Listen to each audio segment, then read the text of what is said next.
abdatu qulqullumee kee malee madaalama gargaara dhugaatee abbaa namaa hiikni nagaa keetii kan akka waaqayyoo nuyis nu gargaaree nu baafadhuufiyyuu.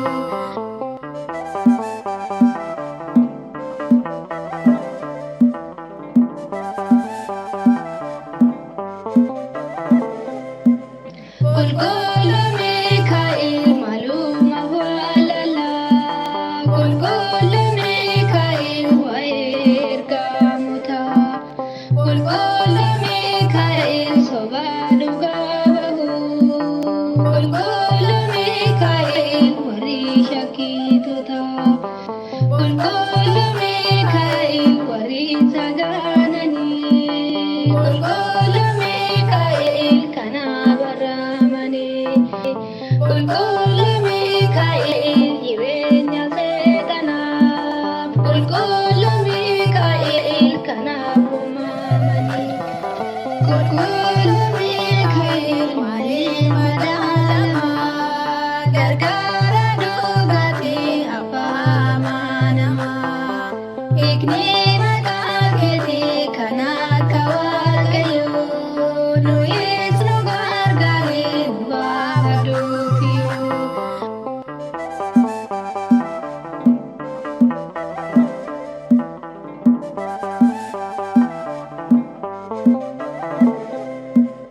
Qulqullumee kee namaaf ni kadhatu qulqullumee kee leeyyeen isaan gooftaa qulqullumee kee jedhaatti amanaa qulqullumee kee malooya namootaa qulqullumee kee ililcha faarfadhaa qulqullumee kee lakka qulqullootaa qulqullumee kee galaataaf dhaabbadhaa qulqullumee kee lakkuma abbootaa qulqullumee kee malee madaalama gargaara dhugaatee abbaa namaa hiikni nagaa keetii kan akka waaqayyoo nuyis nu gargaaree nu baafadhuufiyyuu.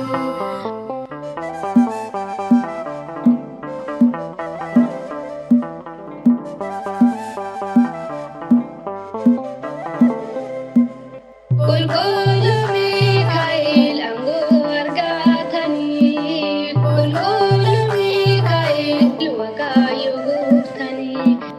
qulqullumee kee kanaaf ni jiraatu qulqullumee kee baruma baranii qulqullumee kee namaaf waaqayyoo qulqullumee kee walitti araarsanii qulqullumee kee qulqulluu jedhanii qulqullumee kee maqaa faarsanii qulqullumee kee malee madaalama gargaara dhugaatee abbaa namaa hiikni nagaa keetii kan akka waaqayyoo nuyis nu gargaaree nu baafadhuufiyyuu. Qulqullumee kee malee madaalama gargaara dhugaatee abbaa namaa hiikni nagaa keetii kan akka waaqayyoo nuyis